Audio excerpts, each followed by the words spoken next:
Di sebuah desa di daerah Pekalongan, terdapat satu keluarga yang memiliki usaha kain yang sangat maju dan lancar. Saking lancarnya usaha tersebut, anak-anaknya membuka usaha sendiri hingga ke beberapa tempat di luar Pekalongan. Tempat-tempat tersebut antara lain seperti Jakarta dan juga Surabaya. Pemilik usaha kain itu, sebut saja namanya Pak Suryo, dan istrinya Ibu Marsina. Pak Suryo sendiri memiliki 3 orang anak. Masing-masing anak Pak Suryo bernama Atmojo, Karyo, dan Romo.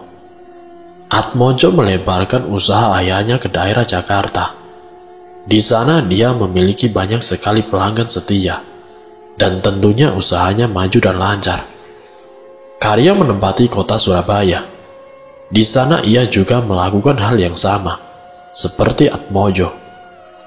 Karyo mendapatkan banyak pelanggan tetap, sehingga usahanya sukses seperti yang diperkirakan. Sedangkan dengan si Romo, dia membantu ayah dan juga ibunya yang masih berada di daerah Pekalongan. Romo menuruti apa yang diminta oleh kedua orang tuanya, karena ia tahu bahwa keduanya sudah lanjut usia. Anak-anak Pak Suryo dan juga Ibu Marsina merupakan anak-anak yang bekerja keras. Mereka semua sama-sama ingin mewujudkan keinginan kedua orang tuanya agar usaha kain yang digelutinya menjadi usaha kain terbesar di Jawa Tengah, bahkan se-Indonesia. Namun di balik usaha sukses mereka, ternyata ada saja seseorang yang iri terhadap proses dan juga hasil yang mereka dapatkan. Pada suatu hari, saat pagi-pagi buta, rumah Pak Suryo didapati sebuah kain berwarna putih yang berisi bangkai tikus dan beberapa paku karat. Pak Suryo mengira kiriman seperti ini adalah hal yang biasa. Karena mengingat usahanya yang terus-menerus berkembang, Pak Suryo pun membuang kiriman itu agar tidak terjadi hal-hal yang tidak diinginkan. Akan tetapi, ternyata kiriman itu terus-menerus dikirim oleh orang yang tidak dikenal hingga 40 hari lamanya. Setiap pagi hari, rumah Pak Suryo selalu dilempari oleh kain putih yang berisi bangkai tikus dan paku berkarat yang berjumlah ada 5. Karena sudah diambang kekesalan, akhirnya Pak Suryo meminta saran kepada orang pintar mengenai makna dan arti dari kiriman itu sendiri. Orang pintar itu, sebut saja namanya Mbak Cungkir. Setelah Pak Suryo menemui Mbak Cungkir, Pak Suryo pun menceritakan mengenai kejadian yang dia alami. Jadi begini, Mbah, sudah 40 hari setiap pagi saya mendapatkan kiriman barang-barang aneh berupa kain putih seperti mori, tapi isinya bangkai tikus yang busuk dan paku berkarat yang berjumlah ada 5 biji, Mbah, ucap Pak Suryo dengan suara lirih. Saya khawatir akan ada kejadian yang lebih buruk dari ini, Mbah, sambung Pak Suryo. Singkatnya, setelah menceritakan semua peristiwa kepada Mbak Cungkir, lalu Mbak Cungkir pun memberi penjelasan. Jadi begini, Suryo, kiriman itu ternyata memiliki makna atau pesan tersendiri, jawab Mbak Cungkir sembari manggut-manggut. Menurutku kiriman bangkai tikus itu bermakna jasad atau mayat, sedangkan 5 paku yang berkarat itu adalah 5 anggota keluarga Pak Suryo sendiri, sambungnya. Dan memang benar ke-5 paku itu mengarahkan kepada keluarga Pak Suryo dan juga Bu Marsina. Mengingat keluarga mereka yang berjumlah 5, yaitu Pak Suryo, Bu Marsina, Atmojo, Karyo, dan Romo. Lalu kemudian Pak Suryo meminta penangkal kiriman itu kepada Mbak Cungkir. Jadi bagaimana, Mbah? Apa ada solusi untuk teror ini, Mbah? Tanya Pak Suryo, berharap ada solusi untuk masalah ini. Setelah mendapat pertanyaan dari Pak Suryo, Mbah Cungkir tidak langsung menjawab, melainkan pergi ke belakang untuk mengambil sesuatu. Tidak berselang lama, Mbah Cungkir pun kembali ke hadapan Pak Suryo. Ini, aku ada solusi. Tapi tidak menjamin 100% untuk keamanan keluargamu. Semuanya tergantung pertolongan Tuhan, ucap Mbah Cungkir sembari memberikan penangkal. Mbah Cungkir pun memberikan penangkal berupa tanaman daun kelor. Tanaman daun kelor itu sendiri memiliki kelebihan untuk bisa merendam hal-hal yang negatif, seperti santet dan juga lain-lain. Mbah Cungkir menyuruh kepada Pak Suryo untuk menanam tanaman itu di depan rumahnya. Ada satu pandangan yang tidak boleh dilanggar oleh Pak Suryo. Pandangan itu adalah tidak boleh memindahkan tanaman daun kelor ke tempat lain dengan alasan apapun. Jika dipindahkan, maka rumahnya menjadi berlubang. Berlubang di sini bisa diartikan bahwa rumah Pak Suryo dan juga Bu Marsina akan mudah untuk terkena serangan. Jadi tujuan dari tanaman kelor yang ditanam di depan rumah adalah agar ketika ada serangan-serangan berupa santet, maka tanaman daun kelor itu akan mampu meredam energi jahat dan bisa menepis kiriman tersebut. Pak Suryo pun melakukan apa yang diperintahkan oleh Mbah Cungkir untuk menanam tanaman daun kelor di depan rumahnya. Akhirnya Pak Suryo pun pulang ke rumah untuk segera menanam tanaman daun kelor tersebut. Alih-alih ketika Pak Suryo sedang menanam tanaman daun kelor di dekat rumahnya, tiba-tiba ia melihat seorang tidak dikenal menatapnya dari kejauhan.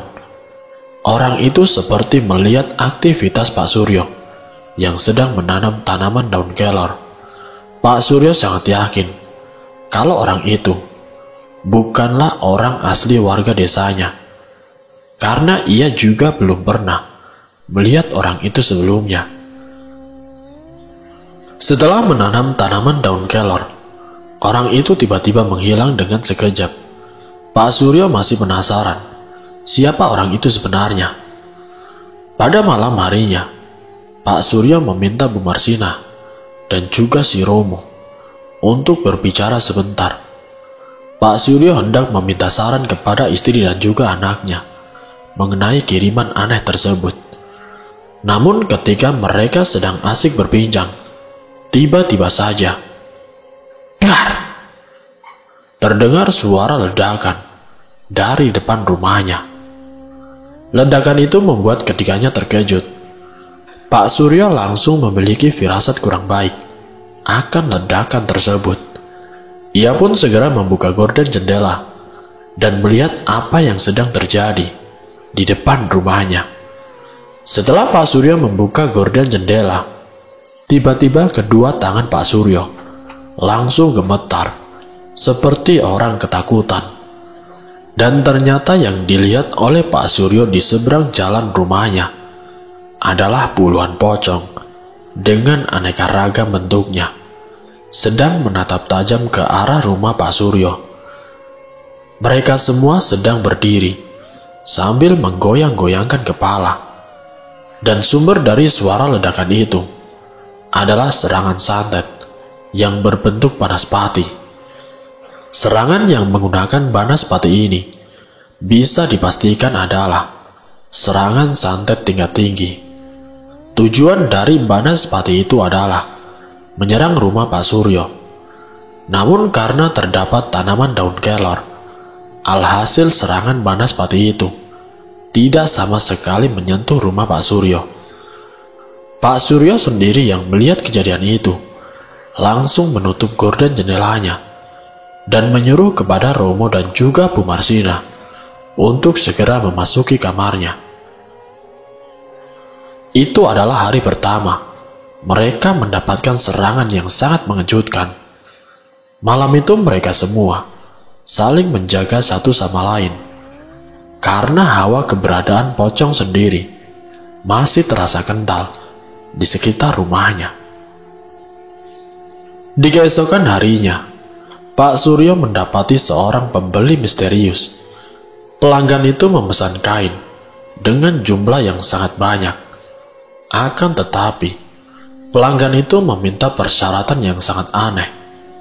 Ia meminta agar tanaman yang berada di depan rumah Pak Suryo untuk segera dipindahkan ke arah samping rumahnya. Pak Suryo mulai curiga. Ia curiga bahwa pelanggan itu adalah pelaku yang mengirim kain putih yang berisi bangkai tikus, lengkap dengan 5 paku yang berkarat. Alhasil Pak Suryo pun menolak tawaran itu. Karena Pak Suryo menolak tawaran itu, pembeli itu pun akhirnya membatalkan pesanan kainnya dengan jumlah yang sangat banyak. Namun pembeli itu seperti pantang menyerah. Ia akan membeli kain itu jika tanaman daun kelor di depan rumah Pak Suryo dipindahkan ke arah samping rumahnya. Namun tetap saja, Pak Suryo tetap menolak tawaran itu. Ia tidak mau mengikuti apa yang diinginkan oleh orang asing tersebut. Kemudian orang itu pun meninggalkan Pak Suryo. Namun sebelum dia pamit pergi, ada satu kalimat yang ia katakan kepada Pak Suryo. "Malam ini bakalan ada yang diikat," ucap pembeli misterius kepada Pak Suryo.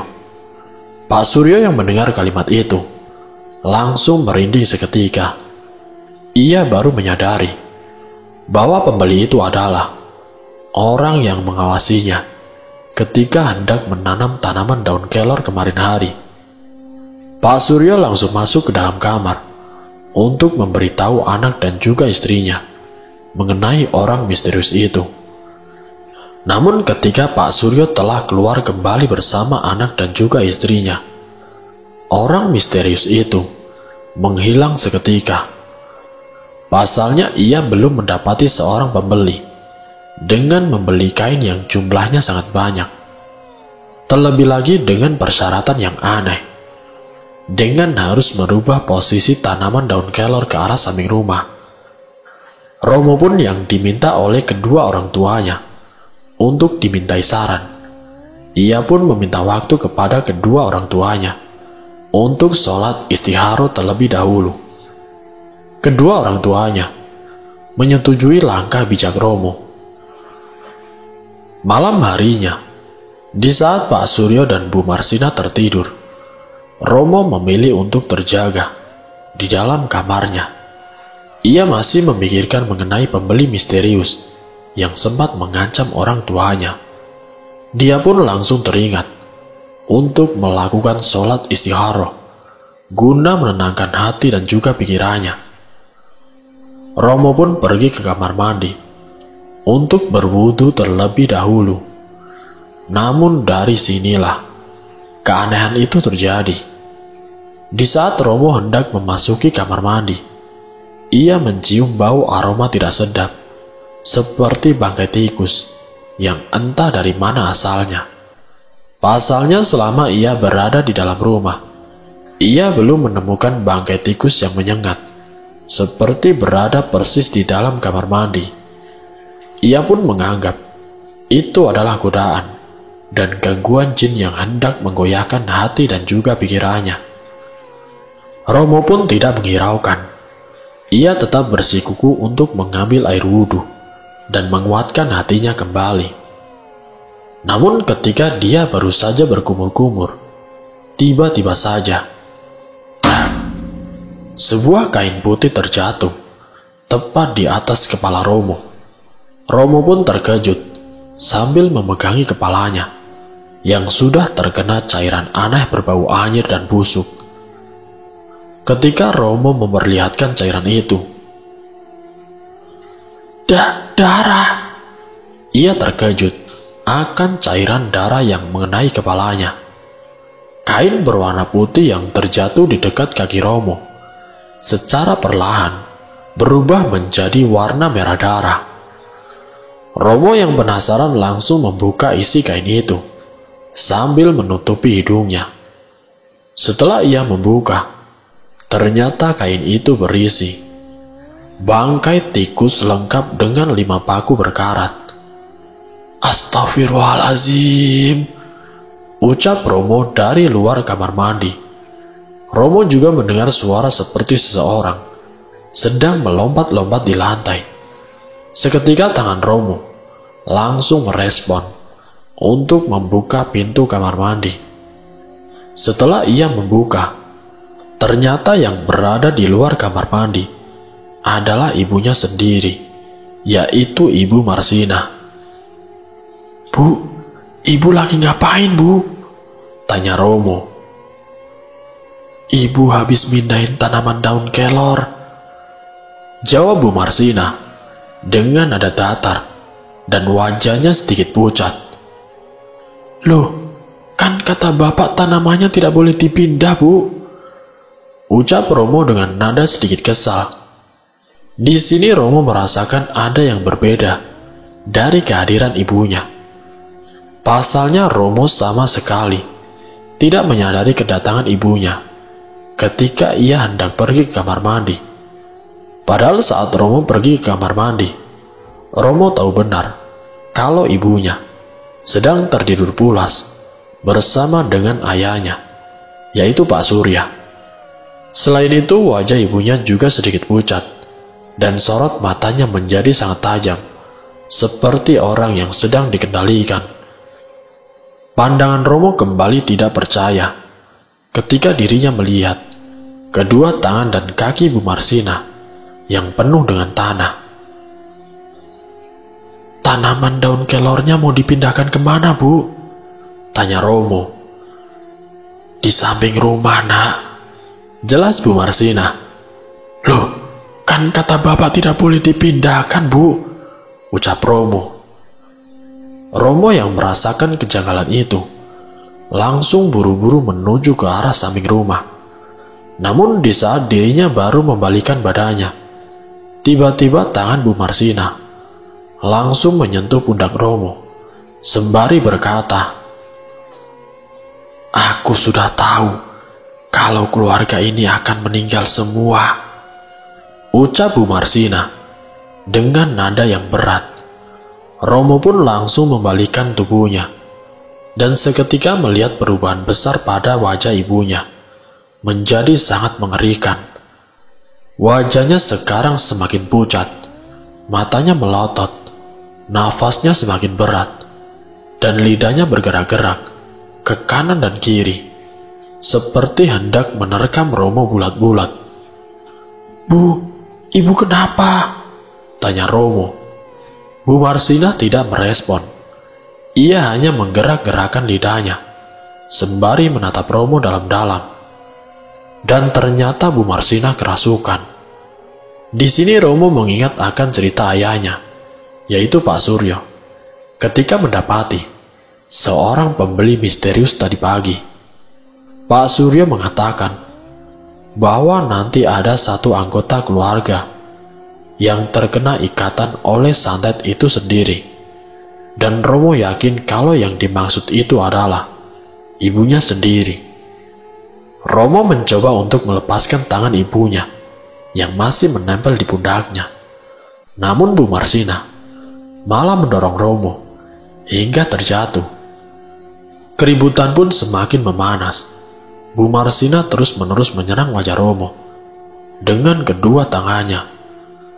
Romo hanya bisa berteriak minta tolong dan menepis serangan demi serangan yang diarahkan oleh ibunya. Pak Suryo yang mendengar keributan itu langsung terbangun dan baru tersadar kalau istrinya yaitu Bu Marsina sudah tidak ada di sampingnya. Romo awalnya masih bisa menahan saat Bu Marsina ini terus mendorong, memukul dan menyakitinya. Namun pandangan Bu Marsina sekarang terarah kepada sebuah pisau yang berada di meja makan. Bu Marsina pun segera berlari ke arah meja makan dan mengambil sebilah pisau untuk diarahkan ke tubuh Romo.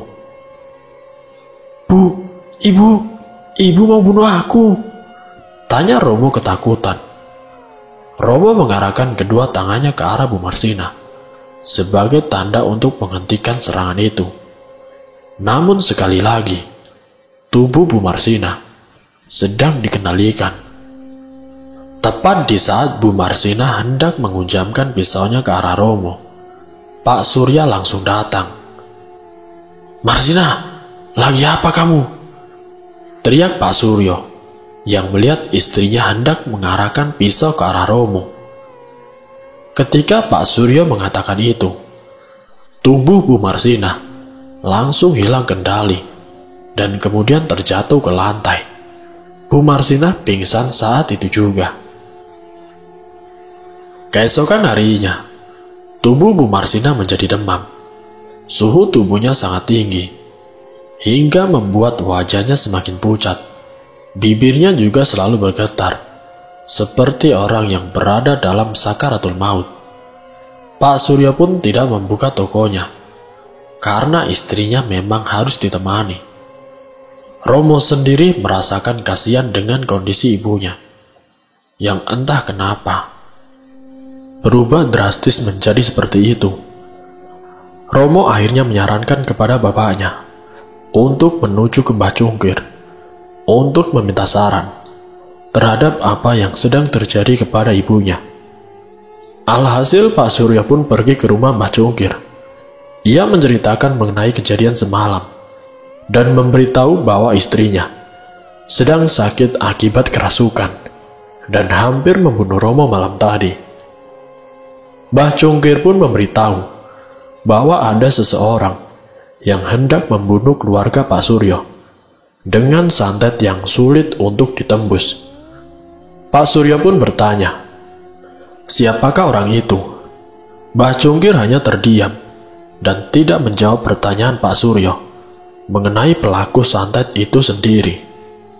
Mbah Cungkir hanya mengatakan bahwa keluarga Pak Suryo sedang berada dalam bahaya.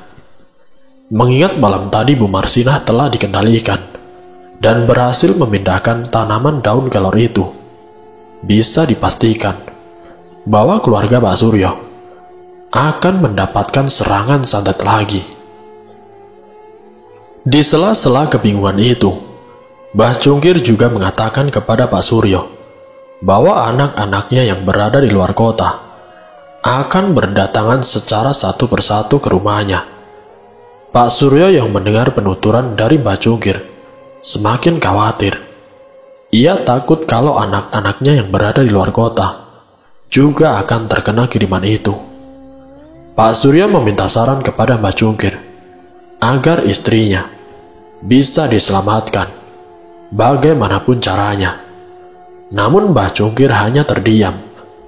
Mbah Cungkir merasa dirinya tidak mampu lagi untuk menolong Bu Marsina yang sudah terikat oleh santet itu sendiri dan sulit untuk dilepaskan. Pak Suryo pun kembali ke rumahnya dengan wajah yang murung. Ia sama sekali tidak menemukan cara agar istrinya bisa diselamatkan.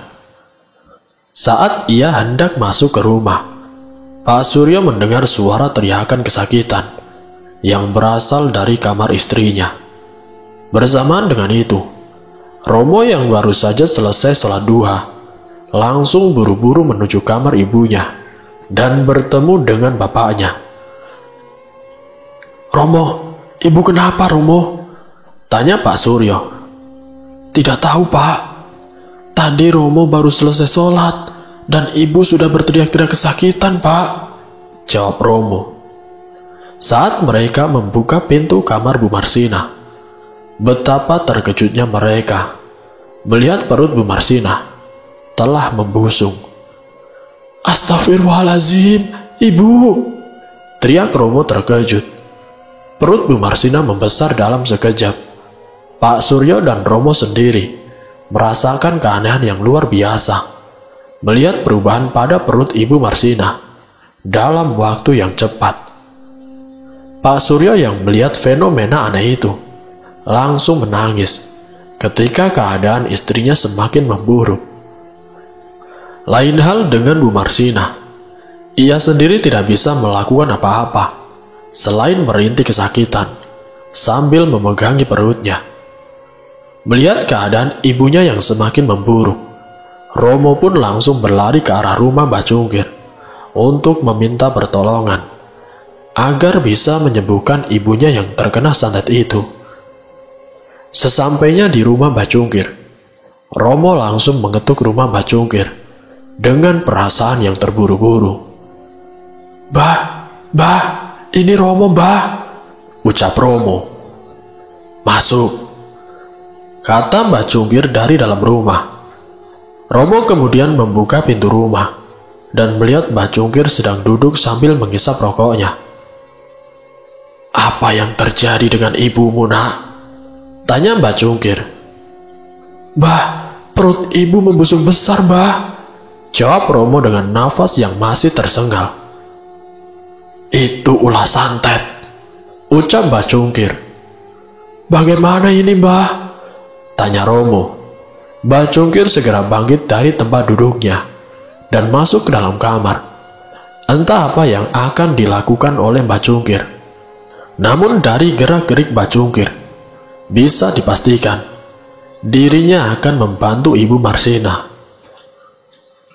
Setelah beberapa menit kemudian, Mbah Cungkir keluar dengan pakaian rapi, beserta ikat kepala mirip seperti dukun kampung. Ayo nak, mumpung belum telat, ucap Mbah Cungkir. Mau kemana, Mbah? Tanya Romo. Ayo cepat, kita harus obati ibumu, kata Mbah Cungkir. Romo masih belum mengerti apa maksud dari perkataan Mbah Cungkir. Ibumu terkena santet tumes kelor, ucap Mbah Cungkir. Romo masih belum mengerti apa maksud dari perkataan Mbah Cungkir. Ia sendiri menjelaskan bahwa santet jenis ini merupakan santet tingkat tinggi yang bisa menewaskan satu keluarga dalam waktu yang berdekatan. Jika tidak bisa dicegah secepat mungkin, maka kemungkinan besar korbannya akan terus berjatuhan. Mendengar pernyataan tersebut, hati Romo semakin sakit. Ia tidak tahu harus bagaimana untuk mengalahkan santet yang menyerang keluarganya. Mbah Cungkir perlahan mendekati Romo, sembari mengusap kepala Romo. Ia berkata, kamu bakal menjadi perjalanan nasib di keluargamu, jelas Mbah Cungkir.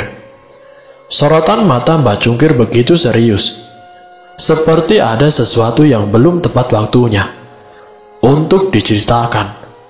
Karena kemungkinan besar, Mbah Cungkir sendiri tahu arah perjalanan nasib dari Romo. Akhirnya mereka berdua pun segera pulang ke rumah untuk membawa Bu Marsina ke daerah Magelang. Alasan mengapa Mbah Cungkir membawa Bu Marsina ke sana adalah karena santet ini belum ada penangkalnya. Sehingga untuk mencegah korban berjatuhan, Mbah Cungkir membawa Bu Marsina kepada seorang temannya yang berada di daerah Magelang. Singkat ceritanya, sesampainya di rumah, Mbah Cungkir langsung menemui Pak Suryo yang sedang terduduk di dekat Bu Marsina. Ia kemudian meminta waktu sebentar kepada Pak Suryo untuk mengobrol di luar kamar Bu Marsina. Mbah Cungkir pun menjelaskan mengenai santet yang sedang menyerang keluarga Pak Suryo. Ia memberitahu banyak hal akan kengerian dari santet yang belum ada penangkalnya. Pak Suryo yang mendengar itu langsung pesimis. Ia tidak tahu harus bagaimana untuk bisa menyembuhkan istrinya yang sedang terkena santet itu. Terus bagaimana, Mbah? Apa yang harus saya lakukan? Tanya Pak Suryo. Kita harus pergi ke Magelang. Di sana ada temanku yang juga pernah menangani hal ini, ucap Mbah Cungkir. Awalnya Pak Suryo sempat ragu.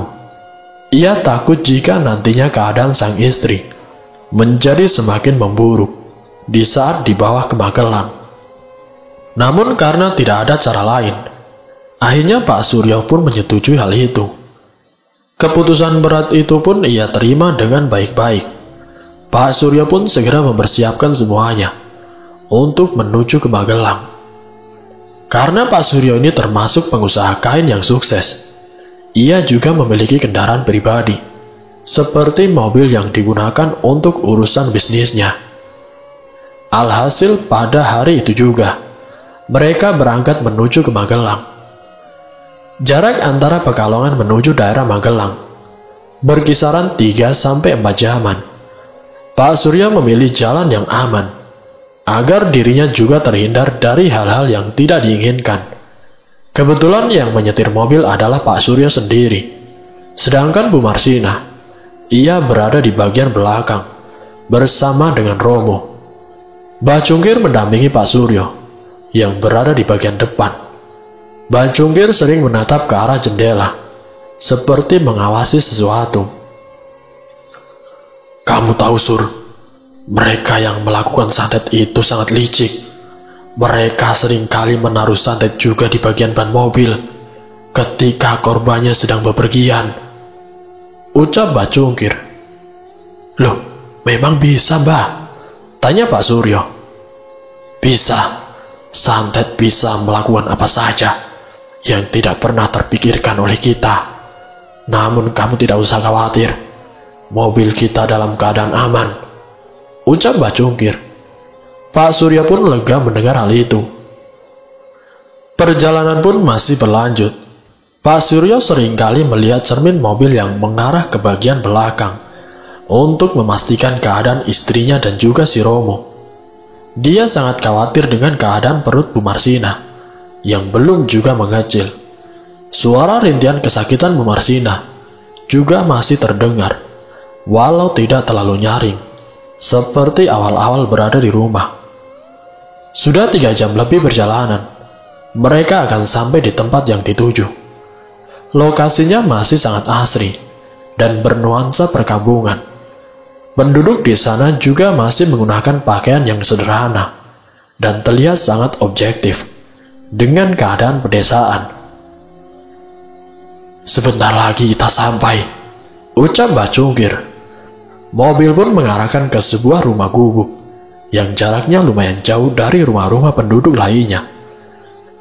Sepertinya pemilik rumah itu memang sengaja mengasingkan dirinya dari keramaian para warga. Setelah sampai, mereka berempat turun dari mobil. Bu Marsina yang tidak bisa berjalan harus benar-benar dirangkul oleh Pak Suryo dan juga si Romo. Mereka pun menuju ke rumah gubuk tua itu. Sesampainya di sana, Mbah Cungkir langsung mengetuk pintu sambil mengucap salam. Assalamualaikum. Lalu keluarlah seorang kakek tua yang sudah bungkuk sambil memegang tongkat di tangan sebelah kanannya. Waalaikumsalam. Ada apa kamu kesini? Tanya kakek tua itu. Ada salah satu santet menyerang salah satu penduduk desa. Aku kesini mau minta tolong sama kamu, jelas Mbah Cungkir. Kakek tua itu langsung membalikkan badannya dan ingin menutup pintu. Dia merasa tidak ingin untuk ikut campur dalam masalah santet yang menyerang keluarga Pak Suryo. Jangan sama aku. Aku sudah tidak ingin berurusan dengan santet, jelas kakek itu. Mbah Cungkir pun menundukkan setengah badannya sambil memohon agar kakek tua itu mau membantu keluarga Pak Suryo. Cepat bawa masuk, ucap kakek tua itu tiba-tiba. Akhirnya mereka pun diizinkan untuk masuk. Kakek tua itu bernama Ki Alung. Ia merupakan salah satu orang yang terkenal di daerah Magelang karena mampu menyembuhkan santet jenis apapun. Di usianya yang sudah renta, tentu saja nyawanya akan menjadi taruhannya jika berurusan dengan santet. Ki Alung telah mempersiapkan tempat untuk Bu Marsina. Ia meminta kepada Pak Suryo untuk merebahkan istrinya di tempat yang telah disediakan. Romo, Mbah Cungkir, dan Pak Suryo hanya bisa berharap kalau Bu Marsina bisa disembuhkan. Sebelum proses pengambilan santet itu dimulai, Ki Alung pergi ke arah belakang rumahnya. Ia mengambil beberapa butir telur untuk dijadikan media sebagai pengambilan santet yang berada di perut Bu Marsina. Saat semua sudah disiapkan, Pak Suryo diminta oleh Ki Alung untuk membuka sedikit baju istrinya, hanya sampai bagian perut. Setelah dibuka, urat-urat Bu Marsina terlihat dengan jelas. Namun ada sesuatu yang aneh dari perut Bu Marsina. Di bagian perutnya terdapat sesuatu yang bergerak-gerak, seperti cacing yang sedang menggerogoti bagian perut Bu Marsina. Sampai-sampai Pak Suryo dan juga Romo sendiri kaget melihat keadaan Bu Marsina yang sangat memprihatinkan. "Santet ini namanya tumbes kelor. Kamu membuat perkara apa dengan salah satu orang?" jelas Ki Alung. Pak Surya menjawab, "Ada yang iri dengan usahaku, Ki," jelas Pak Suryo. Ki Alung pun hanya terdiam. Ia kemudian memulai proses pengambilan santet di perut Bu Marsina. Mula-mula Ki Alung membacakan sesuatu kepada telur itu. Kemudian mulutnya mulai berkomat-kamit, seperti membacakan mantra panjang. Setelah itu ia mengangkat tangan kirinya ke atas, seperti hendak menarik sesuatu energi yang mampu mengalirkannya ke dalam telur tersebut. Lalu telur itu ia arahkan ke perut Bu Marsina dan mengoleskannya secara perlahan. Satu telur yang digunakan untuk mengoleskan perut Bu Marsina memakan waktu berkisar 10 menit. Hal ini membuat Ki Alung mengeluarkan banyak sekali keringat dari tubuhnya. "Pecahkan di depan pintu," ucap Ki Alung kepada Romo. Romo yang ditunjuk untuk memecahkan telur itu disarankan untuk melihat apa isi dari telur tersebut. Akhirnya Romo membawa telur itu ke depan pintu dan kemudian memecahkannya. Setelah telur itu pecah, ternyata telur itu berisi. "Pak, banyak cacingnya, Pak," teriak Romo. Pak Suryo dan Mbah Cungkir yang tidak percaya akan hal itu langsung menuju ke arah Romo. Setelah mereka melihat dengan mata kepala sendiri, dan benar saja, cacing-cacing itu berasal dari perut milik Bu Marsina yang membusung. Mereka saling bertatapan satu sama lain. Ki Alung kemudian mengambil telur kedua untuk mengeluarkan santet yang masih mengendap di dalam perut Bu Marsina. Seperti biasa, ia membacakan sesuatu kepada telur itu. Kemudian mulutnya mulai berkomat-kamit, seperti membacakan mantra panjang. Setelah itu ia mengangkat tangan kirinya ke atas, seperti hendak menarik sesuatu energi yang mampu mengalirkannya ke dalam telur tersebut. Lalu telur itu ia arahkan ke perut Bu Marsina dan mengoleskannya secara perlahan-lahan. Satu telur yang digunakan untuk mengoleskan perut Bu Marsina memakan waktu berkisaran 10 menit. Namun dalam proses yang kedua, Ki Alung melakukannya secara perlahan, seperti ada sesuatu yang menahannya untuk melakukan proses itu. Tiba-tiba Bu Marsina berteriak sangat kencang, seperti orang kesakitan. Ia berteriak-teriak sambil memukul-mukuli kepalanya. Pak Suryo dan Romo langsung menahan kedua tangan Bu Marsina agar tidak mengganggu proses pengambilan santet yang berada di perut Bu Marsina. Setelah telur kedua usai dioleskan, Mbah Cungkir langsung mengambil telur itu dan memecahkannya di depan pintu. Setelah sudah dipecahkan, "Hah, belatung," ucap Mbah Cungkir. Puluhan belatung keluar dari telur yang dipecahkan oleh Mbah Cungkir dan perlahan mati seperti kepanasan. "Ki, masih berapa lama lagi, Ki?" tanya Pak Suryo. Ki Alung tampak lemas dan tidak berdaya. Ia hampir saja terjatuh bila tidak menyeimbangkan tubuhnya dengan baik. Mbah Cungkir langsung mengarahkan Ki Alung ke tempat duduk agar Ki Alung bisa beristirahat sejenak. Memang ada sedikit perubahan yang tampak dari perut Bu Marsina. Perut Bu Marsina sedikit mengecil dan tampak mengendur, seperti orang yang habis melahirkan.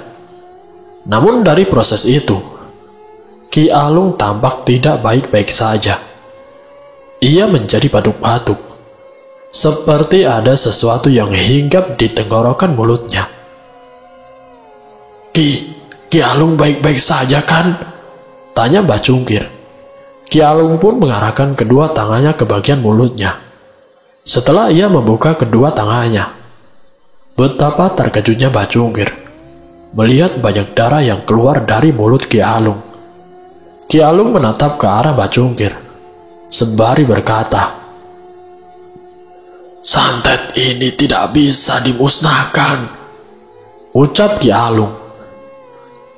Mbah Cungkir yang melihat kondisi Ki Alung yang sudah sangat memprihatinkan, ia memutuskan untuk memberhentikan proses pengambilan santet yang berada di dalam perut Bu Marsina. Mbah Cungkir merasa santet ini tidak hanya menyerang korban yang akan disembuhkan, namun juga santet ini bisa melukai orang yang ingin mengobati korban santet itu sendiri. Pak Suryo dan Romo yang mengetahui kondisi Ki Alung hanya bisa terdiam. Mereka berdua sangat berharap kalau Ki Alung mampu melanjutkan proses pengangkatan santet dari perut Bu Marsina. Memang tidak bisa diprediksi akan seperti apa jadinya. Pak Suryo dan Romo hanya bisa menerima kenyataan jika Ki Alung tidak mampu untuk menyembuhkan secara total perut Bu Marsina. Akhirnya Ki Alung dibawa ke dalam kamar oleh Mbah Cungkir. Sedangkan si Romo, ia membersihkan sisa-sisa telur yang berserakan di depan pintu, beserta dengan cacing-cacing dan belatung yang sudah mati di sekitar telur tersebut. Pak Suryo masih memegangi tangan istrinya yang sudah lemas. Perut istrinya juga sudah sedikit kempes, namun belum ada tanda-tanda jika Bu Marsina akan sembuh total. Beberapa menit kemudian, Mbah Cungkir kembali lagi ke tempat semula. Ia kemudian meminta kepada Pak Suryo untuk bersiap-siap kembali ke Pekalongan, karena Ki Agung tidak mampu untuk menyembuhkan Bu Marsina. Akhirnya mereka pun memutuskan untuk kembali ke Pekalongan. Selama dalam perjalanan, tubuh dari Bu Marsina kembali demam. Suhu tubuhnya naik drastis, hingga Romo membuatkan kompres secara mendadak untuk menurunkan suhu tubuh Bu Marsina. Mbah Cungkir sendiri merasa tidak nyaman, mengingat kondisi Ki Alung yang memprihatinkan ketika hendak menyembuhkan Bu Marsina. 3 jam lebih perjalanan telah usai mereka lewati. Bu Marsina dibawa ke kamarnya untuk direbahkan kembali. Romo segera membuatkan kompres lagi untuk menurunkan suhu tubuh Bu Marsina yang belum juga menurun. Pak Suryo dan Mbah Cungkir mulai membahas keadaan Bu Marsina yang semakin memburuk. Keduanya juga sangat terkejut ketika melihat isi pecahan telur yang dioleskan di perut Bu Marsina sewaktu Ki Alung melakukan proses pemindahan santet ke dalam telur itu. Pak Suryo sendiri sudah kehabisan akal. Ia kemudian meminta saran kepada Mbah Cungkir untuk membawa Bu Marsina ke tempat-tempat terdekat agar bisa menyembuhkan Bu Marsina. Mbah Cungkir hanya bisa terdiam. Ia tidak yakin kalau Bu Marsina bisa diselamatkan dengan kondisi yang sudah di ambang batas normal manusia pada umumnya ketika terkena santet. Namun Mbah Cungkir tidak mau menyerah. Ia kemudian menyarankan kepada Pak Suryo untuk menjual seluruh tanah miliknya agar bisa mengobati Bu Marsina bagaimanapun caranya. Pak Suryo menyetujui hal itu Ia kemudian membawa seluruh sertifikat tanah miliknya untuk dijual ke berbagai pihak yang membutuhkan tanah miliknya. Itu berarti seluruh harta milik Pak Suryo akan digadaikan demi kesembuhan Bu Marsinah. Setelah mereka bersepakat untuk melakukan apapun demi Bu Marsinah, Pak Suryo bergegas berangkat menuju ke beberapa pengusaha yang kaya raya agar sudi membeli tanahnya yang nantinya akan digunakan untuk biaya pengobatan Bu Marsinah. Sedangkan Mbak Cungkir, ia kemudian mencari-cari pengobatan yang ada di seluruh tempat di Pekalongan. Berbeda dengan Romo, ia memilih untuk menemani ibunya dan selalu berada di samping ibunya. Mula-mula Romo mengompres dahi ibunya, lalu ia memijat tangan kanan ibunya dengan penuh kasih sayang. Air matanya tidak kuasa menetes ketika ia mengingat isi dari telur yang dipecahkan olehnya di depan pintu rumah Ki Alung. Saat Romo sedang memijati tangan sebelah kanan ibunya, tiba-tiba tangan kiri Bu Marsinah bergerak dan memegangi tangan milik Romo. Romo terkejut saat itu. Ia langsung mengusap air matanya, kemudian berkata, "Ibu sehat-sehat saja kan?" tanya Romo. "Kamu nangis ya nak? Tangan kamu basah," ucap Bu Marsinah. "Tidak Bu, Romo tidak menangis. Ini air wudhu yang menetes dari rambut Romo," jawab Romo sambil menahan rasa harunya. Bu Marsinah kemudian mengucapkan sesuatu yang membuat Romo terkejut. "Kamu harus jaga sholatmu nak. Ibu bisa seperti ini karena dulu ibu dan bapakmu jarang sekali sholat dan lebih mementingkan dunia," jelas Bu Marsinah. "Iya Bu, Romo bakal jaga sholat dan selalu doain ibu agar cepat sembuh," ucap Romo. Tangis Romo tidak bisa ditahan. Air matanya menetes secara perlahan dan membasahi tangan ibunya. "Nangis saja tidak apa-apa nak. Kamu anak soleh. Kamu anak yang kuat," ucap Bu Marsinah. Romo yang tidak bisa menahan kesedihannya langsung keluar dari kamar. Ia kemudian menuju kamar mandi untuk menumpahkan kesedihannya. Namun ketika dia baru masuk ke kamar mandi, dari luaran kamar mandi, ia dibisiki oleh sesuatu yang suaranya sedikit samar, namun masih terdengar jelas oleh telinganya. Suara itu berbunyi, "Ibumu bakal mati." Romo yang mendengar itu langsung merasakan kekhawatiran. Terlebih lagi suara itu seperti ancaman yang begitu mengerikan. Karena kejadian itu, Romo pun membatalkan niatnya untuk berwudu dan memilih untuk kembali ke kamar ibunya. Namun tepat saat Romo ingin masuk ke dalam kamar, Pak Suryo datang sambil membawa sebuah tas hitam yang kemungkinan berisi uang hasil penjualan tanahnya. Alhasil Romo pun menyambut bapaknya yang baru datang dan menanyakan apa isi dari tas hitam tersebut. Sesuai dengan Romo, tas itu berisi uang hasil penjualan tanahnya. Romo masih heran, bagaimana mungkin ada seorang pengusaha yang mau membeli tanah kedua orang tuanya, sedangkan tanah yang dimiliki oleh kedua orang tuanya sendiri sangatlah luas sekali. Akhirnya dengan terpaksa, Romo pun bertanya kepada bapaknya mengenai siapa pengusaha yang membeli seluruh tanahnya. Pak Surya pun menjawab, orang itu adalah Pak Cokro. Pak Cokro merupakan sesama pengusaha kain di daerah Pekalongan. Dahulunya Pak Surya dan Pak Cokro merupakan partner bisnis. Namun karena adanya perselisihan, akhirnya Pak Surya memilih untuk membangun usahanya sendiri bersama dengan istrinya, yaitu Bu Marsinah. Sebenarnya Pak Suryo sedikit berat untuk menjual seluruh tanahnya kepada Pak Cokro.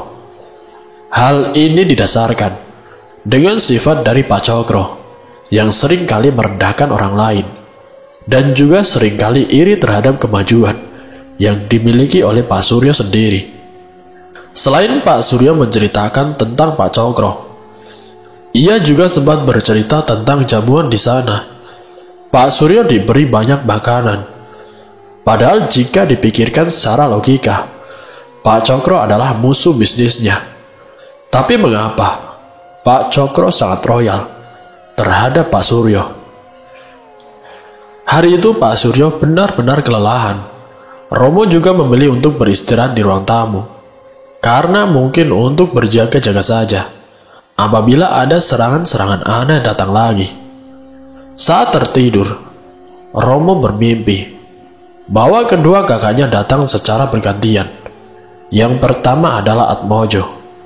Ia datang kepada Romo, namun dengan wajah yang telah melepuh, seperti terkena siraman air panas. Berbeda dengan Karyo, ia datang menghampiri Romo dengan tubuh yang sangat kurus, sambil menggaruk-garuk tubuhnya yang dipenuhi dengan koreng. Romo yang bermimpi hal itu langsung terbangun. Ia benar-benar ketakutan.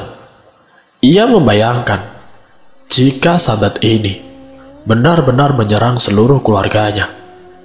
Ketika Romo melihat jam dinding, ternyata sudah jam 9 malam. Ia merasa tidur kali ini terasa sangat cepat, walaupun dirinya sudah tertidur lumayan lama. Romo pun mencoba untuk mengecek kamar ibunya. Ia masih penasaran apakah ibunya telah terbangun.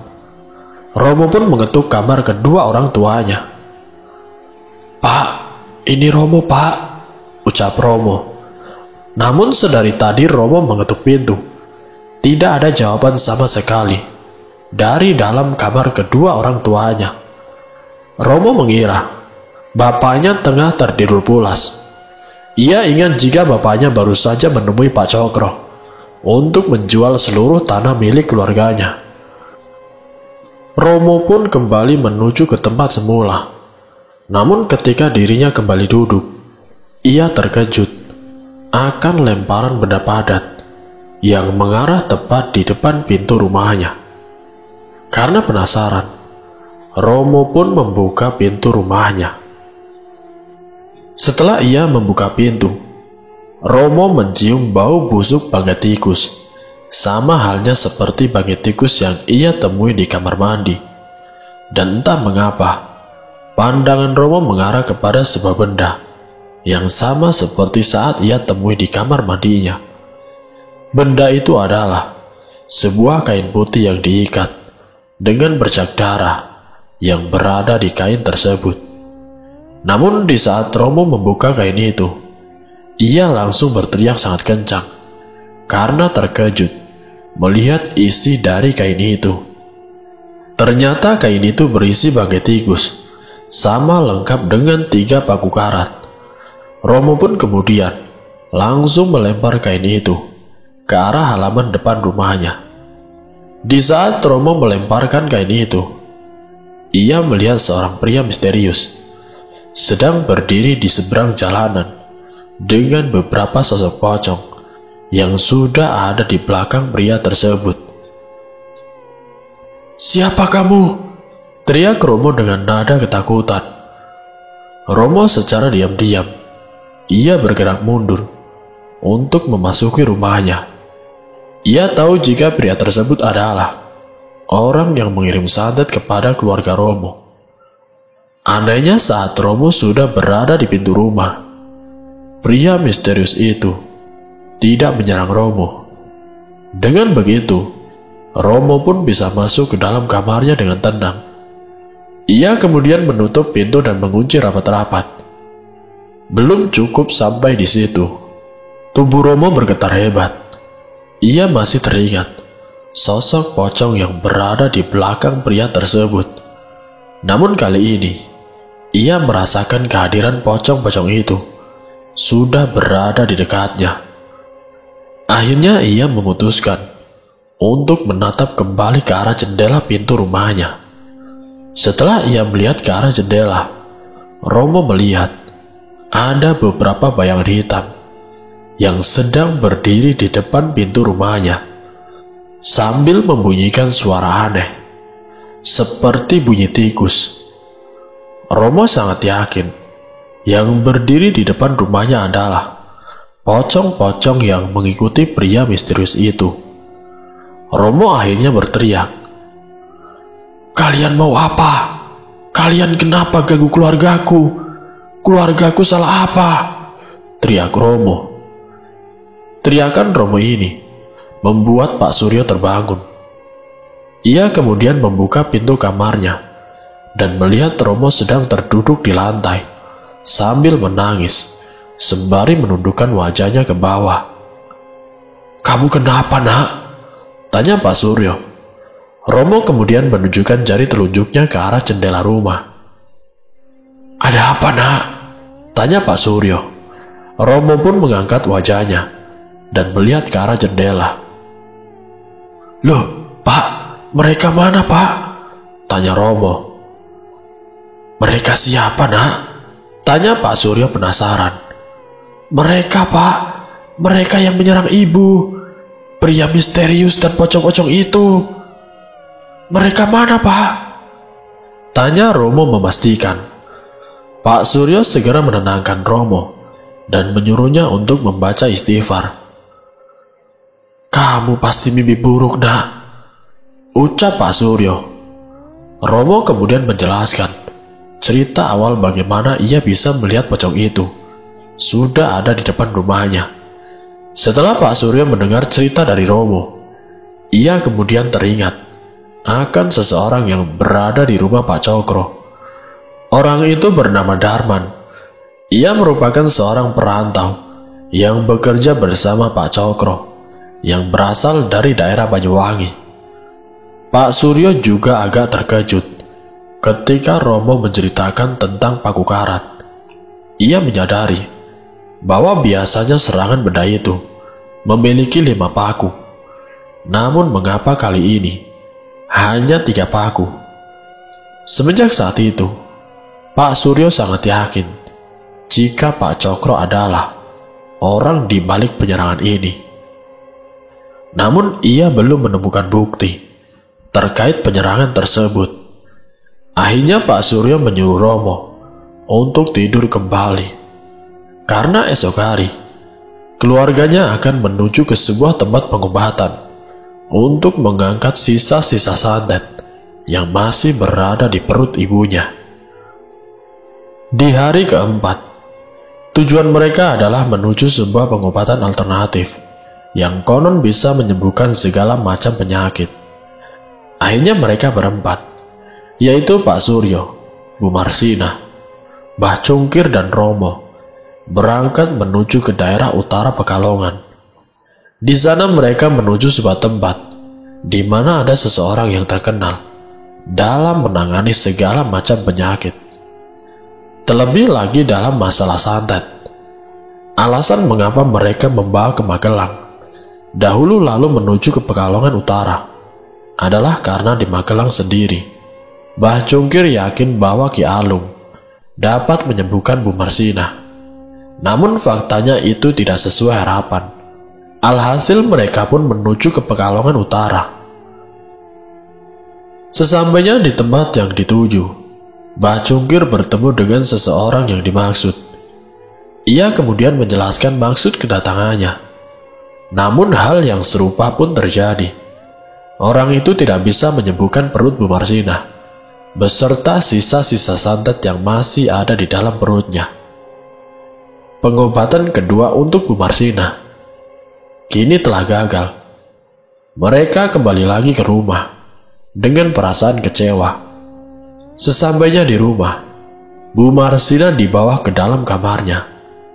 Pak Suryo merasa bahwa segala usahanya telah sia-sia, tidak berujung. Namun Mbah Cungkir tidak hilang harapan.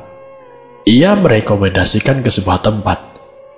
Akan tetapi, Pak Suryo menolaknya. Pak Suryo merasa bahwa tidak ada lagi yang bisa ia lakukan selain menunggu keajaiban yang terjadi kepada Bu Marsina. Karena penolakan tersebut, akhirnya Mbah Cungkir kembali lagi ke rumahnya. Pak Suryo sudah diambang rasa putus asa. melihat kondisi istrinya yang tidak membaik. Perut Bu Marsina mulai sedikit membengkak kembali. Wajahnya semakin pucat dan tubuhnya semakin kurus. Ia seperti melihat nyawa Bu Marsina sedang ditarik ulur. Tepat di jam 4 sore, Bu Marsina mengalami kejang-kejang. Pak Suryo dan Romo segera membawa Bu Marsina ke sebuah rumah sakit. Namun sayangnya, nyawa Bu Marsina tidak bisa ditolong.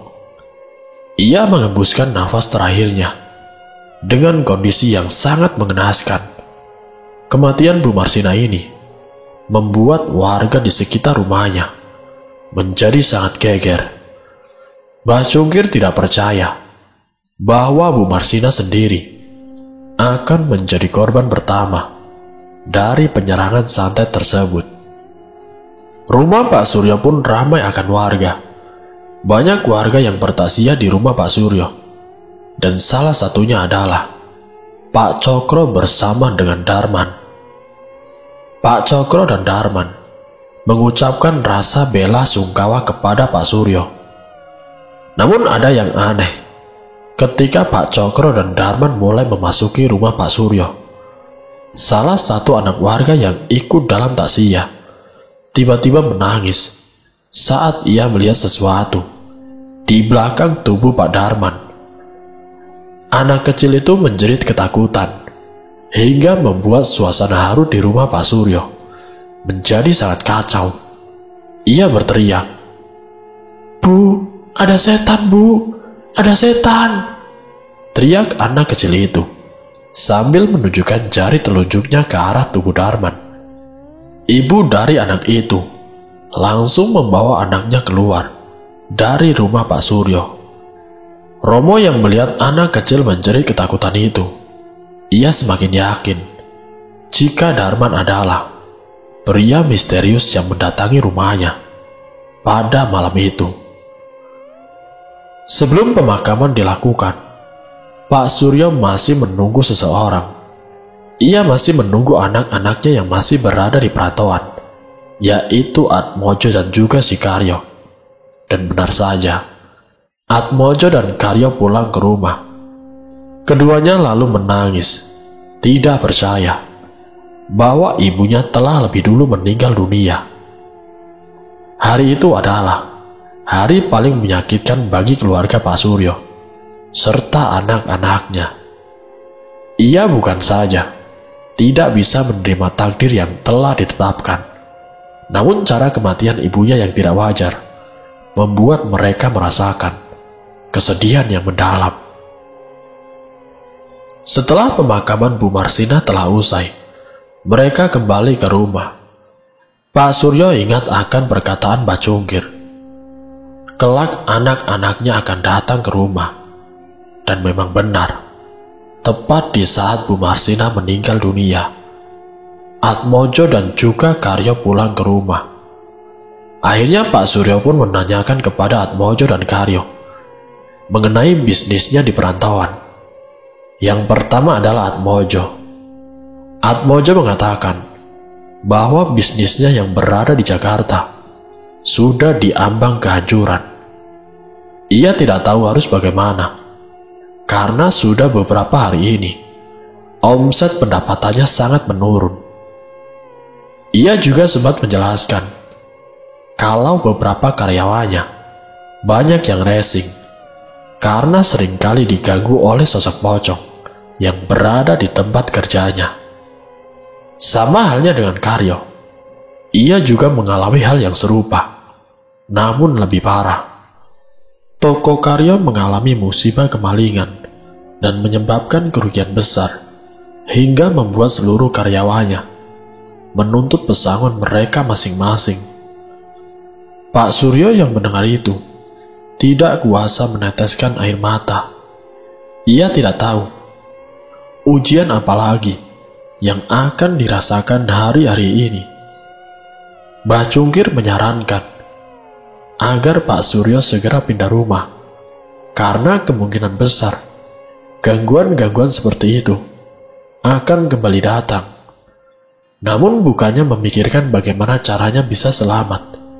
Justru Pak Suryo memikirkan bagaimana ia bisa mengambil kembali tanahnya yang telah ia jual kepada Pak Cokro. Menurut Pak Suryo, Pak Cokro sengaja melakukan hal ini agar ia bisa merenggut seluruh harta miliknya serta kebahagiaan yang sedang ia rasakan. Malam harinya, tepat pukul 1 dini hari, Atmojo terbangun. Ia terbangun seperti orang mengigau dan berjalan menuju ke arah dapur. Atmojo lalu mengambil air dan memasukkannya ke dalam panci besar. Atmojo kemudian menyalakan kompor dan memasak air tersebut hingga mendidih. Romo yang saat itu tidur di sebelah Atmojo tiba-tiba terbangun karena ia mendengar sesuatu dari dapur. Ia juga sempat terkejut manakala Atmojo sudah tidak berada di sebelahnya. Akhirnya Romo pun mengecek ke arah dapur. Sesampainya di dapur, Romo melihat kakaknya yaitu Atmojo sedang berdiri di depan panci besar berisi air yang sudah mendidih.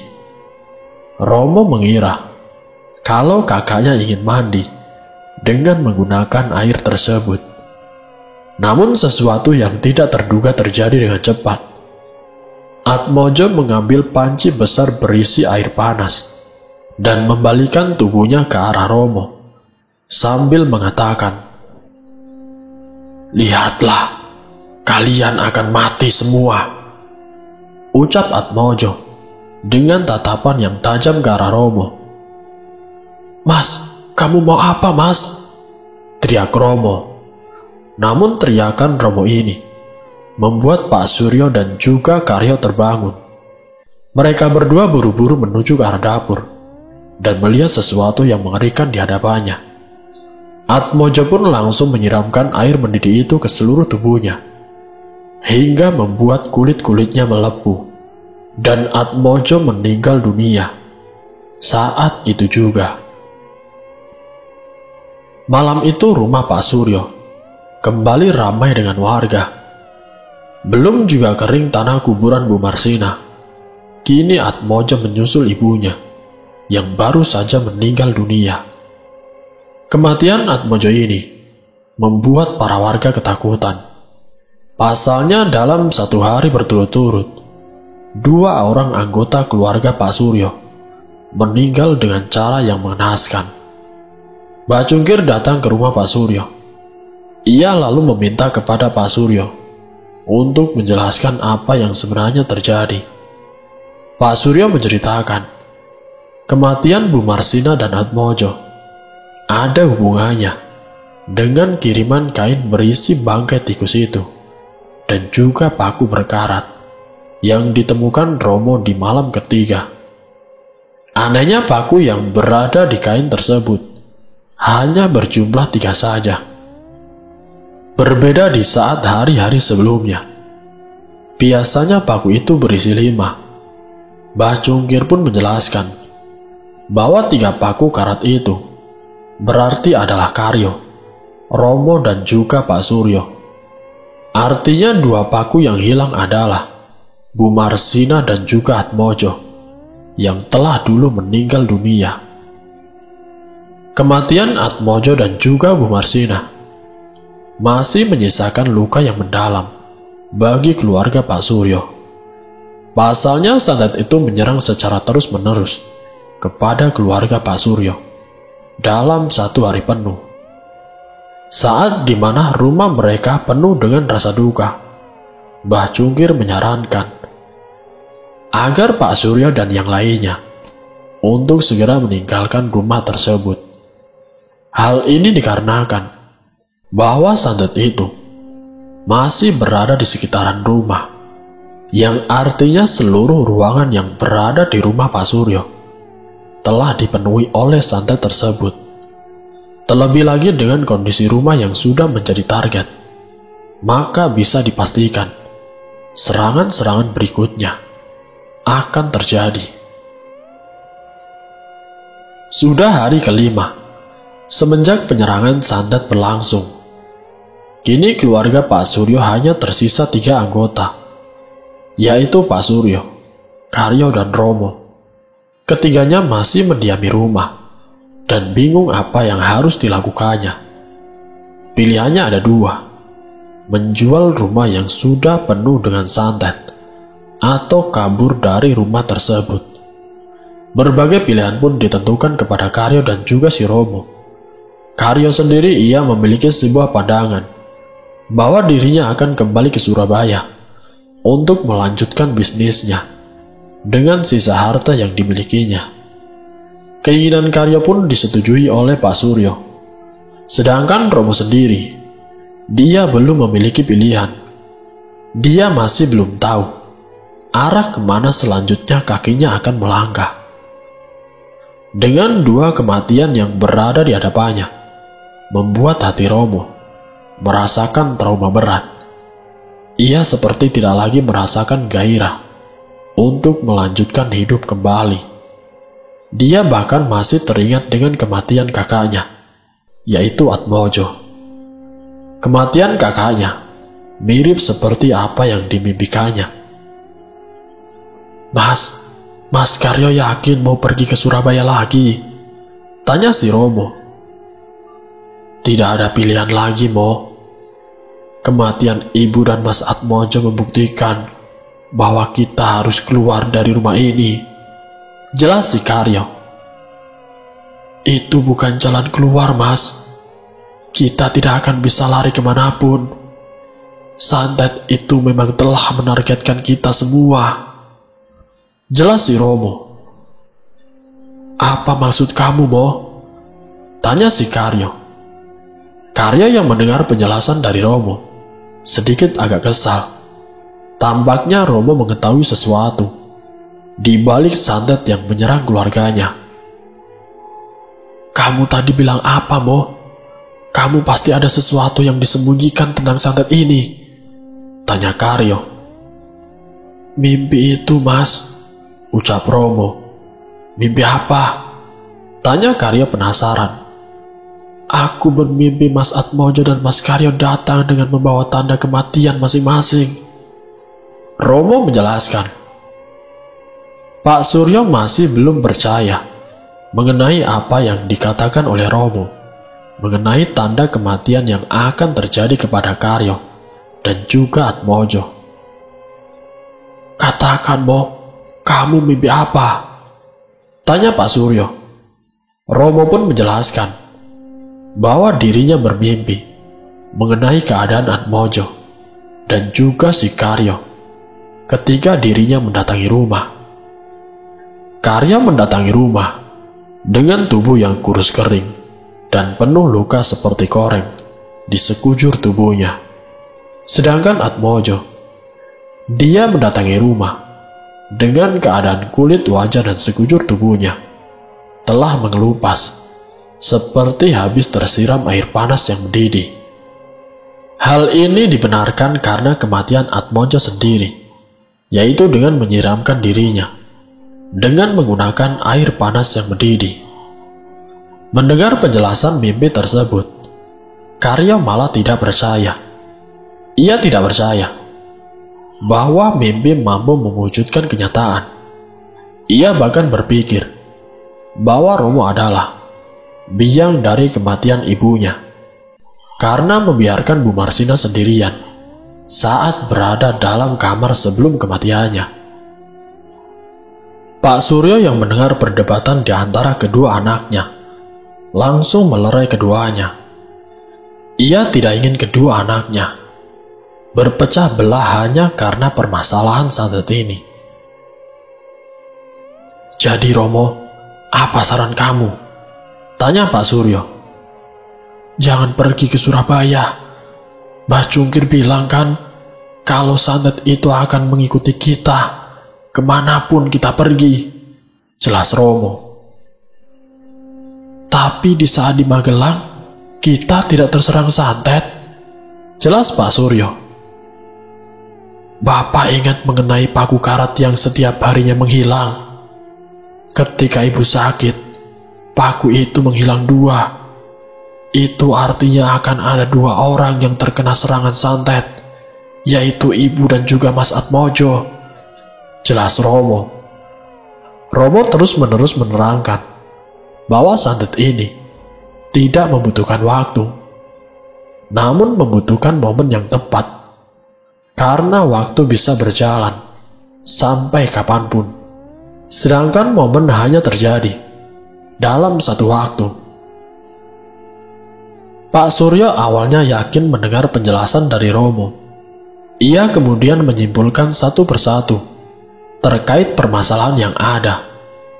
Dan memang benar, di saat mereka bertiga sedang membicarakan satu sama lain mengenai arah tujuan selanjutnya, tiba-tiba seorang warga yang biasa bertugas untuk mengubur jenazah datang ke rumah Pak Suryo. "Pak, kuburan Bu Marsina, Pak," ucap orang itu. "Kenapa dengan kuburan istri saya?" tanya Pak Suryo. Mayatnya hilang, Pak." Tentu saja hal ini membuat Pak Suryo dan kedua anaknya terkejut. Mereka bertiga langsung diarahkan oleh warga untuk menuju ke pemakaman. Saat tiba di pemakaman, sesuatu yang tidak diduga benar-benar terjadi. Makam Bu Marsina telah dihancurkan. Mayatnya sudah hilang tidak berbekas. Dan yang paling aneh lagi, tidak ada bekas satupun jejak kaki yang meninggalkan makam Bu Marsina. Pak Suryo semakin khawatir. Ia khawatir jika santet itu masih terus berjalan, dan kini yang akan dijadikan medianya adalah mayat dari istrinya sendiri, yaitu Ibu Marsina. Hanya saja di dalam lubang makam Bu Marsina terdapat sebuah benda yang dibungkus menggunakan kain putih kemerahan, mirip seperti kiriman yang sering menyerang kepada keluarga Pak Suryo. Pak Suryo pun langsung turun ke bawah liang lahat dan mengambil bungkusan itu, sambil menutup hidungnya dengan satu tangan. Romo yang melihat bungkusan itu seperti tahu akan apa yang terjadi selanjutnya. "Pak, jangan dibuka, Pak," ucap Romo. "Kenapa, Romo?" tanya Pak Suryo. "Pak, di dalam bungkusan itu akan ada korban selanjutnya yang akan diserang santet itu," jelas Romo. Pak Suryo pun masih teringat dengan perkataan Romo mengenai tanda dari kematian korban selanjutnya, yaitu ditentukan dari jumlah paku berkarat. Terhitung keluarga Pak Suryo ada 5, yaitu Pak Suryo, Bu Marsina, Atmojo, Karyo, dan Romo. Beberapa hari lalu, Romo menemukan bungkusan ini, namun dengan jumlah 3 paku karat. Itu artinya 2 dari anggota keluarga Pak Suryo akan meninggal dunia, dan dibuktikan dengan tanda itu Bu Marsina dan juga Atmojo telah meninggal terlebih dahulu. Namun Karyo yang penasaran dengan bungkusan itu, ia pun langsung mengambil bungkusan itu dan membukanya tepat di depan Pak Suryo dan juga Romo. Setelah dibuka, ternyata isinya masih sama, yaitu bangkai tikus. Namun jumlah paku karatnya semakin berkurang. Jumlah paku karat di bungkusan itu adalah hanya 1 paku. Itu artinya 2 dari 3 anggota Pak Suryo akan menjadi korban selanjutnya. Bisa saja itu adalah Pak Suryo sendiri, Karyo ataupun Romo. Karyo pun kemudian membuang bungkusan itu dan menahan rasa mual karena bau bangkai tikus yang sudah membusuk tersebut. Sedangkan si Romo, ia sendiri yang melihat jumlah paku karat itu, langsung merasa lemas. Seluruh tubuhnya tidak bisa lagi menopang rasa ketakutan mengenai serangan berikutnya. Cuma 1 paku," ucap Romo dengan terbata dan ekspresi wajah yang tidak percaya. "Kamu kenapa, Mo?" tanya Karyo. "Mas tanya aku kenapa?" tanya Romo dengan nada datar. Ini kan hanya satu paku sama bangkai tikus, ucap Karyo dengan santainya. Itu artinya keluarga kita yang hidup hanya satu. 2 orang dari kita bertiga akan mati terkena santet itu. Mas paham? Teriak Romo. Karyo hanya terdiam. Pikirannya mulai stres. Ia berlari ketakutan dan kembali ke rumah. Akhirnya Pak Suryo dan Romo pun langsung menuju rumah Mbak Cungkir untuk dimintai petunjuk arah terhadap masalah itu. Sesampainya di rumah Mbak Cungkir, Romo dan juga Pak Suryo menjelaskan mengenai hilangnya mayat Bu Marsina dan tanda juga jumlah paku pada bungkusan tersebut. Akhirnya Mbak Cungkir pun menjawab, kita tidak bisa lari. Santet itu akan menumpas kita semua. Santet tumbes kelor masih berjalan selama kita masih hidup. Dengan kata lain, Mbah Cungkir sudah kehabisan akal. Bagaimana caranya agar santet ini bisa dihentikan? Karena santet ini termasuk tingkat tinggi. Kemungkinan santet ini akan berhenti jika targetnya benar-benar sudah terbunuh semua. Peristiwa hilangnya mayat Bu Marsina menggemparkan warga sekitar. Para warga merasakan ketakutan karena dari kematian keluarga Pak Suryo sendiri, semuanya tidak ada yang bisa diterima oleh akal. Dengan kata lain, kematian keluarga Pak Suryo adalah karena terkena santet. Saat tiba di rumah, Pak Suryo dan Romo tengah melihat Karyo sedang bersiap-siap. Karyo berencana untuk meninggalkan Pekalongan dan akan kembali menuju Surabaya. Dia akan kembali meniti karirnya dengan sisa-sisa harta yang dimilikinya, serta bantuan dari Pak Suryo. Namun keinginan Karyo untuk meninggalkan Pekalongan sempat dilarang oleh Romo. Pasalnya Romo belum bisa menemukan jalan keluar dalam menghadapi santet ini. Namun Karyo tidak peduli dengan apa yang dikatakan oleh Romo kepadanya. Karyo tetap bersikukuh untuk meninggalkan Pekalongan demi menghidupi dirinya dan juga bisa kabur dari serangan santet itu. Akhirnya mereka pun berangkat di sore hari untuk menuju ke Surabaya. Sebelum berangkat, Pak Suryo memeriksa seluruh bagian mobil agar perjalanan nanti menuju ke Surabaya dalam keadaan aman dan baik-baik saja. Tidak lupa pula, ia berpamitan kepada Mbak Cungkir untuk mengantarkan Karyo hingga ke Surabaya. Saat Pak Suryo berpamitan kepada Mbak Cungkir hanya terdiam. Ia hanya menepuk pundak Pak Suryo sambil mengatakan, "Ingat, santet itu bisa menyerang siapa saja, kapan saja, dan di mana saja, kecuali kepada orang yang terjaga dengan berzikir. Santet itu tidak bisa menyerang mereka." Jelas Mbak Cungkir. Pak Suryo hanya tersenyum dan kembali berpamitan untuk kedua kalinya. Mbak Cungkir mulai merasakan gelagat aneh dari Pak Suryo. Gelagatnya seperti menandakan perpisahan terakhir terhadap diri Pak Suryo. Sesampainya di rumah lagi, Pak Suryo segera menjalankan mesin mobilnya. Dia kembali mengecek satu persatu keadaan mobilnya untuk kedua kalinya. Pak Suryo melakukan itu agar perjalanan menuju Surabaya bisa menjadi aman. Karena dirasa seluruh bagian mobil telah aman, akhirnya mereka pun berangkat menuju Surabaya. Pak Suryo menyetir mobil. Karyo juga menempati kursi bagian depan, sedangkan Romo ia berada di kursi bagian belakang.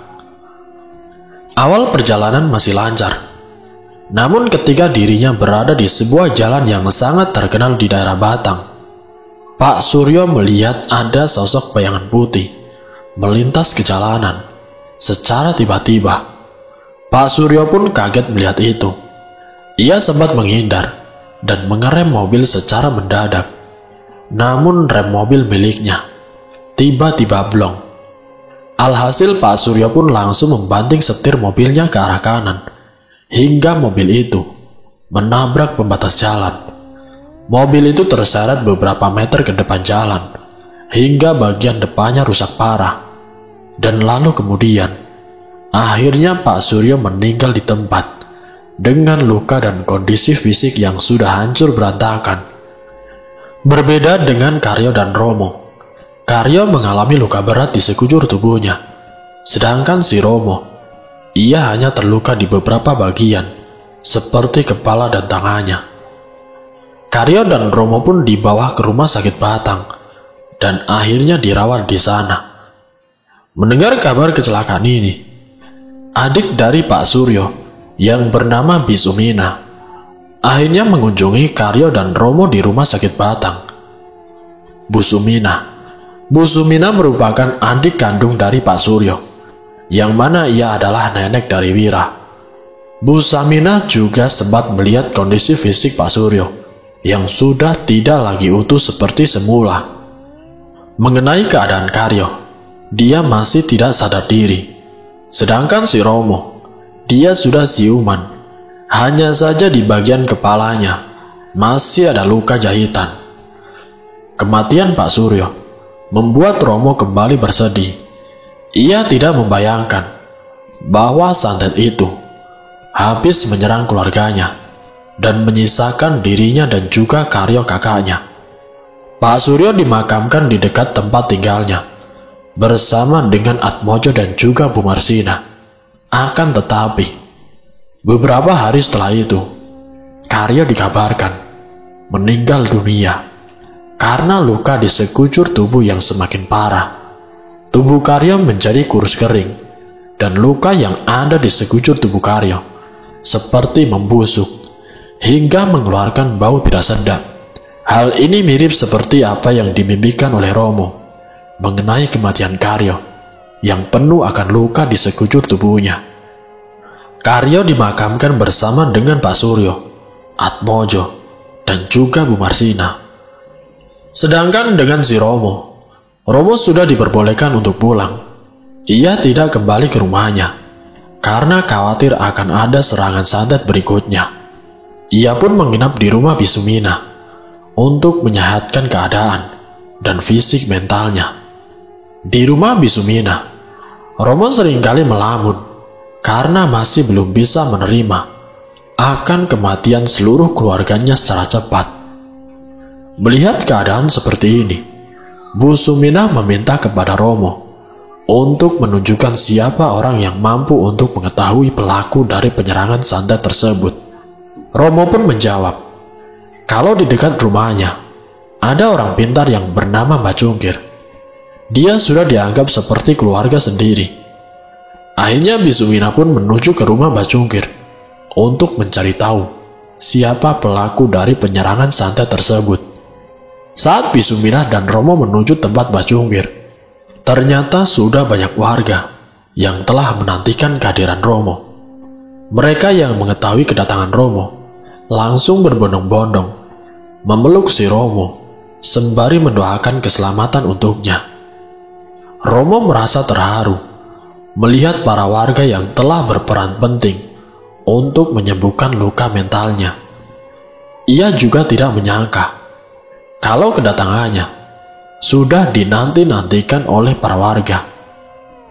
Setelah bertemu dengan para warga, Romo dan Bisumina menuju ke rumah Mbak Cungkir.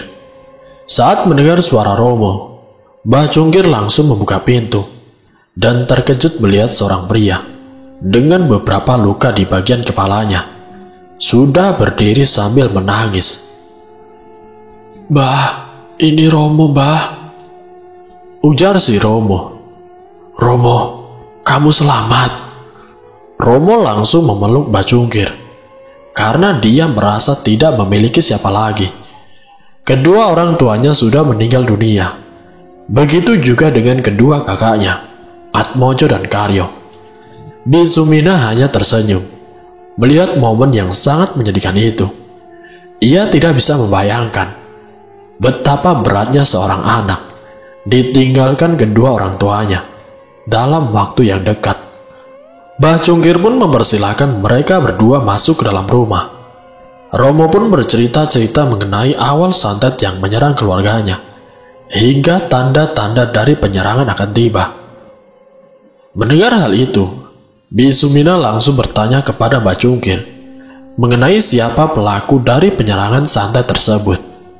Mbak Cungkir pun mengatakan, biasanya si pelaku akan hadir di pemakaman tepat setelah 7 hari kematian si korban. Dan Mbah Cungkir telah mengetahui siapa pelaku penyerangan santet tersebut lewat beberapa warga yang pernah melihat 2 orang asing menuju pemakaman Pak Suryo. Dan yang datang di pemakaman di hari ke-7 kematian Pak Suryo adalah Pak Cokro dan juga si Darman.